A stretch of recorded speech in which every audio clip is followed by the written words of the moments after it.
आप देख रहे हैं वी न्यूज 24। हर खबर की पोल है खोलते।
एक खास उद्देश्य से बैठे, एक खास उद्देश्य से, एक खास मकसद से आया। आप सब जानते हैं कि अगले 10 महीने में बिहार में विधानसभा के चुनाव होने वाले हैं और ये विधानसभा के चुनाव निर्धारित करेंगे हम लोगों के आने वाले 5 साल का भविष्य। और आज की तारीख में जब बिहार एक परिवर्तन के दौर से गुजर रहा, जब बनिस्बत बाकी राज्यों के बिहार भी अब विकास की सीढ़ियों पे चढ़ने की कगार पर खड़ा है, ऐसे में ये चुनाव हम सबके लिए बहुत महत्वपूर्ण होने वाले हैं। हम लोगों ने एक लंबा समय बिताया ये सुनते हुए कि बिहार पिछड़ा है, बिहार पिछड़ा है, बिहार पिछड़ा। अब ये समय है बिहार को एक विकसित राज्य बनाने का। साथ आजाद हुआ, भारत के तमाम प्रदेश एक साथ आजाद हुए, तो ये सवाल हमें अपने आप से पूछने की जरूरत है कि क्या कारण रहा कि कहीं दिल्ली मुंबई जैसे चमचमाते शहर बने तो वहीं दूसरी तरफ बिहार प्रदेश जो आजादी के 75 साल के बाद आज भी पिछड़ा प्रदेश कहलाता है। ये हमें अपने आप से पूछने की जरूरत है। इसके कारण रहे और सबसे बड़ा कारण रहा विरोधाभास की सरकार, जब किसी और की सरकार। उदाहरण के तौर पर जब केंद्र में यूपीए की सरकार थी तो बिहार में एनडीए की सरकार थी। जब केंद्र में एनडीए की सरकार आई तो बिहार में महागठबंधन की सरकार आई। लगभग 27 साल हम लोगों ने ऐसे बिताए हैं जिसकी वजह से केंद्र और राज्य सरकारों में विरोधाभास रहा। परिणाम स्वरूप केंद्र सरकार की योजनाओं को राज्य सरकार ने धरातल पे नहीं उतरने दिया और राज्य सरकार की योजनाएं केंद्र सरकार ने स्वीकृत नहीं की, जिसका कारण रहा कि बिहार पिछड़ता है। और ऐसे में कई ऐसे राजनीतिक दलों ने भी इन परिस्थितियों का फायदा उठाया।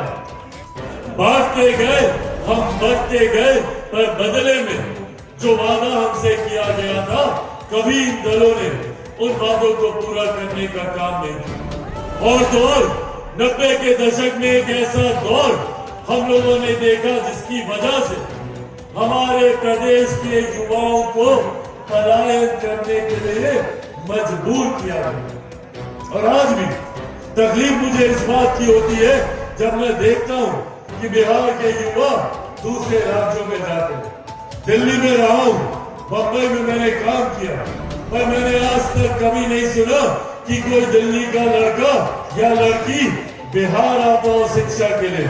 आप लोगों ने सुना क्या? बम्बई से कोई लड़का लड़की बिहारी फर्स्ट, इसी सोच का नाम,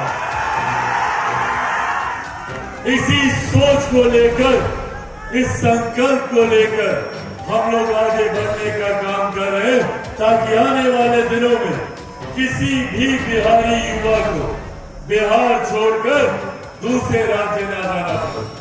हम लोगों को अपने ही राज्य में हर वो सुख सुविधा मिले। हम लोगों को अपने ही राज्य में बेहतर शिक्षा के संस्थान मिले, बेहतर शिक्षा के लिए। आज भी मेरे बच्चे कोटा जाते हैं पढ़ाई करने के लिए। कोटा में पढ़ने वाला बिहारी, पढ़ाने वाला बिहारी, अधिकांश शैक्षिक संस्थानों के मालिक भी बिहारी, पर व्यवस्था राजस्थानी। जो ये व्यवस्था पटना में, भागलपुर में, दरभंगा में, सीतामढ़ी में, बिहार के अलग अलग जिलों में क्यों नहीं हो सकती? ये व्यवस्था हम लोगों को बनानी होगी। इसी की बात बिहार फर्स्ट और बिहारी फर्स्ट करता है। सदियों में 4 साल के बाद भी उनकी बनाई हुई इस योजना के माध्यम से देश के 80 करोड़ लोगों को मुफ्त में राशन दिया जा रहा है। ये देश हमारे नेता आदरणीय रामविलास पासवान जी। साथियों, आज मुझे गर्व होता है कि मैं एक ऐसे गठबंधन का हिस्सा हूं जिसका नेतृत्व मेरे प्रधानमंत्री आदरणीय नरेंद्र मोदी जी कर रहे हैं, जिनकी वजह से आज महिलाओं को सम्मान देने का काम किया। पिछले 75 सालों में किसी प्रधानमंत्री ने महिलाओं के सम्मान की चिंता नहीं की। पहली बार देश में एक ऐसे प्रधानमंत्री आए जिन्होंने महिलाओं के लिए शौचालय बनाने का काम किया। इनके स्वास्थ्य की चिंता करते हुए घर घर तक उज्ज्वला के माध्यम से गैस कनेक्शन पहुंचाने का काम किया। इससे पहले जब हम लोग के घर पे बीमारी आती थी तो हम लोग को अपनी जमीन गिरवी और महिलाओं को अपने जेवर बेचने पड़ते थे, पर आज प्रधानमंत्री जी की देन है कि आज भगवान न करे, पर अगर घर पे कोई बीमारी आती है तो आयुष्मान योजना के माध्यम से 5-5 लाख रुपए का मुफ्त इलाज का प्रबंध प्रधानमंत्री जी और हमारी केंद्र की एनडीए की सरकार के द्वारा किया। साथियों, ये तमाम योजनाएं धरातल पर आज उतरना संभव इसीलिए है क्योंकि आज वो व्यवस्था है जिसका जिक्र मैं अपने संबोधन की शुरुआत में कर रहा था। अगर आप ये वीडियो YouTube पर देख रहे हैं तो हमारे चैनल को सब्सक्राइब करें और बेल आइकन को दबाना ना भूलें। अगर आप Facebook पर ये वीडियो देख रहे हैं तो हमारे पेज को लाइक करें।